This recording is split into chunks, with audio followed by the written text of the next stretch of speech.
if it's not just this realm of human possibilities, it's possible things that we could conceive of that give us this abundance of choices, which could be anxiety inducing. But we're talking about divine possibility, God opening up new life in God, Yeah. right? Hmm. The anxiety sort of leads us to that, right? Yeah. The anxiety is there for that reason, Exactly. to get us to sort of see that, right? Absolutely. To Yeah. get us to be aware of this, spiritual possibilities in our relationship, in our activity, in our engagement with God, and with His offering to us, what He's offering to us, given who we are, given not just what kind of creatures are, but what kind of individuals we are, right? Hmm. Maybe even Yep. like my personal psychology, my personal background, right? God knows Yep. each one of us, right, by name, um, and even has new names for us in heaven.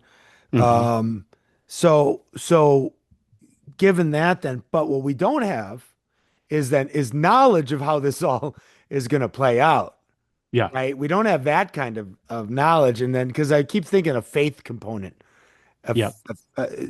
trust and believe, right? There's no other way. That a faith component is also in here for Kierkegaard. Here's these possibilities with God, but it's not like he tells us everything. So we were talking about the wilderness wanderings earlier offline of the Yeah. Israelites. Yep. So the possibilities are there. We get a sort of maybe like a sense of this, right? But then to actualize the possibility, Yeah. right? Would you say then this is where we would talk about the exercising of faith, right? Yes. There we have Yeah. to exercise faith Yeah. because God's not giving us the whole picture, but He is making us aware that there is a picture, Yes. kind Yeah. of. So again, it is definitely a wake up call. Yeah. I think it's a spiritual wake up call. For me, I really do see it as anxiety as a kind of spiritual seeing, if you will. Mm. Hmm. Uh, and so to give a couple a couple of examples, as I promised. Yep. Well, maybe I'll just give the example of um,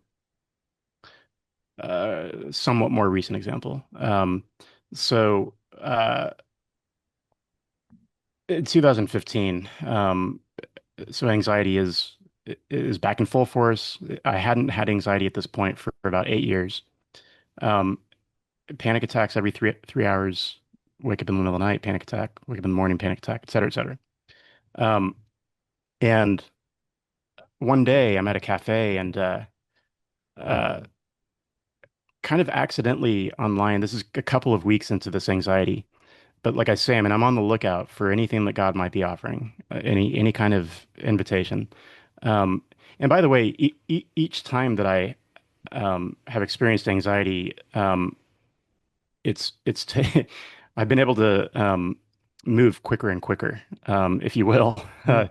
So about 2 weeks into my anxiety here, um, and to me, anxiety has become, in a sense, very exciting.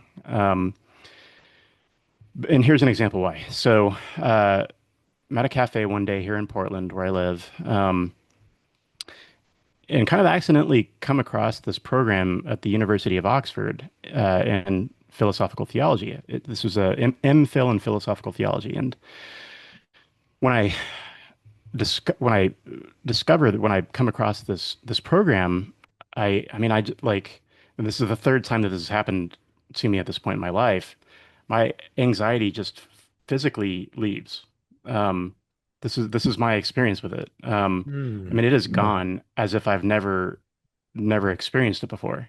Um, and I know exactly what that means. But I'm looking at, to me, it's just, again, for someone that has had this kind of profound anxiety, right Mm. in front of your nose every waking moment of your life, to go from that to it just being gone Gone. is, I mean, I can't explain how profound that is.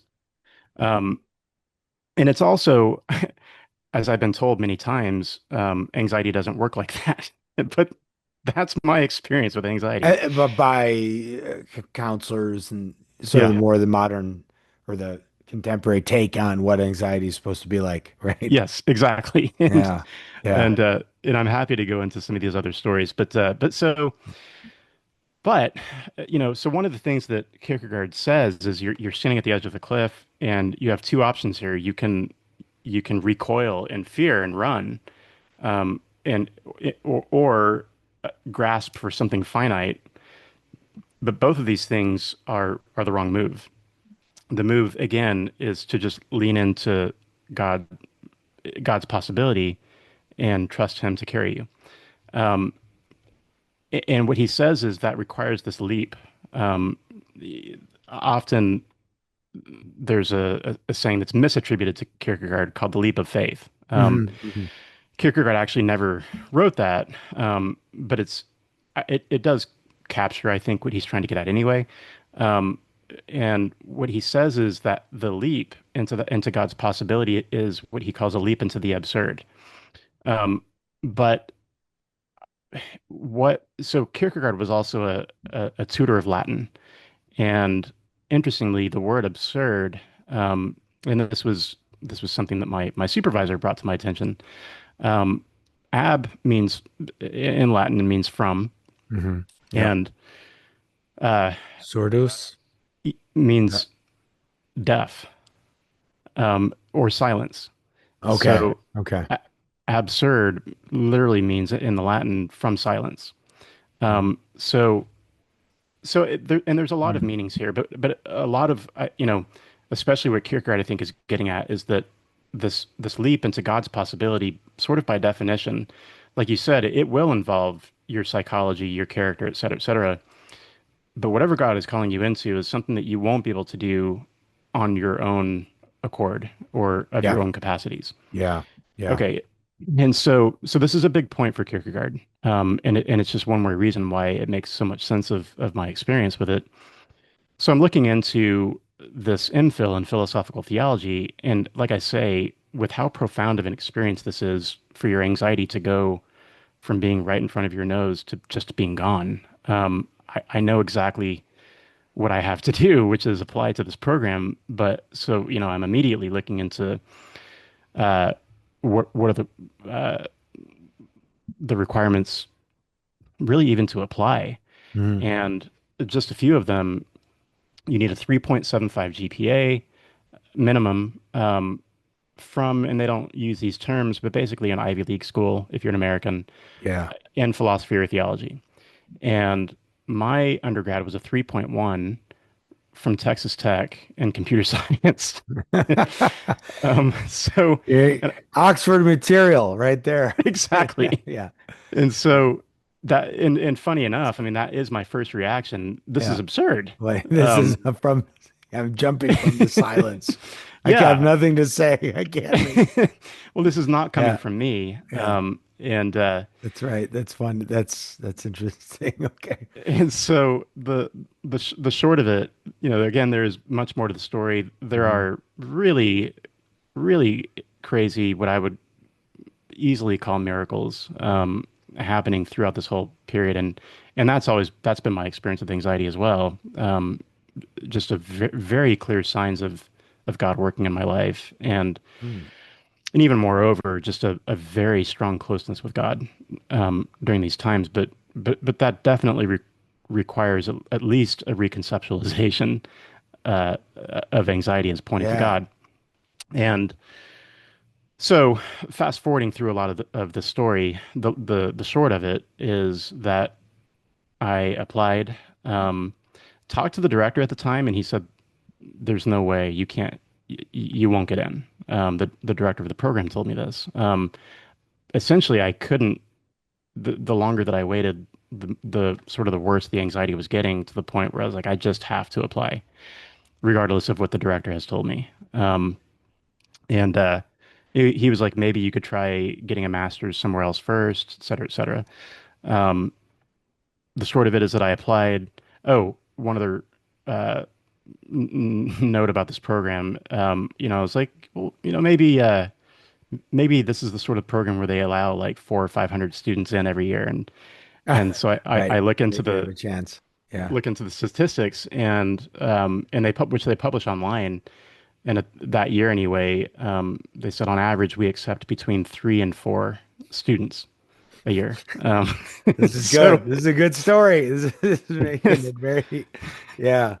so Yeah. talk about The absurd. impossible is becoming possible. Exactly. Yeah. Well, yeah. I Yeah. mean, um, yeah. And so I even I run Mm, mm. a philosophy, what I call philosophy pub night, Yeah. which I'm is gonna for try and join you one night. would Yeah. love to have you. Zoom me in. Absolutely. Yes. Which is mostly, it's a very wide variety of viewpoints, and it's kind of a philosophy of religion group, Hmm. but it's mostly non-Christians. And interestingly, at that time, before I applied, I kind of predicted for everybody, if you will. I told everybody, I guarantee you all I'm getting in to Oxford to this program that allows 3 or 4 students a year, and there is absolutely no way that I should get in. Mm. Um, Wow. but So they knew you made a my prediction. I did, yeah, Good and faith. Yeah. they knew my view of anxiety, and I was like, I'm here. Let's see if the rubber meets the road here. Um, and Anyway, long story short, applied, no questions asked, got right in. Oh, Um, wow. and Awesome. Amazing. I told this story to Yeah. my dissertation supervisor one evening in his office at Oxford, and so I was trying to tell him that this is not just like an intellectual curiosity for me. Yeah. This is my Right. life. And he asked, what did I mean? And so I told him the story, and he said, I'm usually on the decisioning committee for who makes it into this program every year. And the year that you applied, I wasn't part of the committee. And he said, so I don't know how you got in, but you're right. You definitely shouldn't have. I'm glad you did, but I have no idea how you How it got in. happened. Right. Yeah. So this is, Anomaly. Anomaly. yeah. So this is Yeah. one of many stories that I've had with anxiety, and in every occasion, by far, the biggest and most amazing things have happened in my life, and they've all been completely inexplicable, um, outside of Kierkegaard's view of anxiety. Well, no, this is, I mean, because I mean, it's good. I didn't know that story until you just told it now. Because, it's like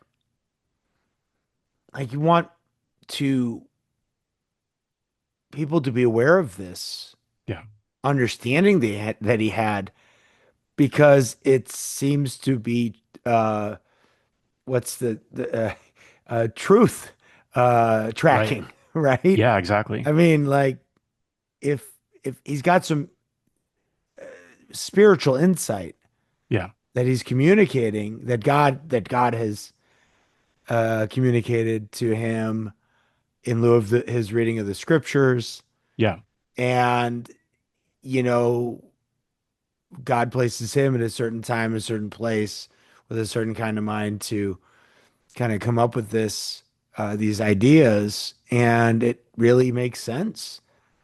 And then it does. it's Yeah, applicable. Like you just gave this is not just in the philosophy book. It's like, oh, I have these experiences. Here's a very particular case of one time when it happened, and here's how it played out. And I didn't have to do this thing where I started getting anxious about my anxiety, right, right. which is, as you said, the despair. The Hmm. despair part would be that we don't, to not see. And maybe this is just saying, like, we need to see everything in a theocentric Yeah, light. yeah. All of our experiences, everything, phenomena, our mental states, our moods, our emotions. Hmm. We should maybe, as Christians, we should already be thinking, like, what is God doing here? How is this? How should this be turning me towards God Hmm. and what God wants, what God desires, what God can do? Hmm. And and he focused in on this one very common and universal phenomenon of anxiety, Yeah. right? And so I mean it's very pastoral. I think, Yeah. this is super relevant to our pastoral care and counseling, Yeah. and because we know like we're living in anxious times, and I think maybe in two senses because of Hmm. that problem of modernity that we're Hmm. still surrounded with. But so yeah, it's a real recasting of the whole idea and phenomenon and experience of anxiety Absolutely. in a redemptive way, right? I mean, Right. this is redemption that we're talking about. Things Yes. that seem negative, right? This is the whole problem of evil, seem negative, but the great God pulls out the greater good, which reminds us also of the teleological suspension of the ethical, right? Right. As well, Yeah. perhaps. No, Yeah. that's awesome. That's awesome.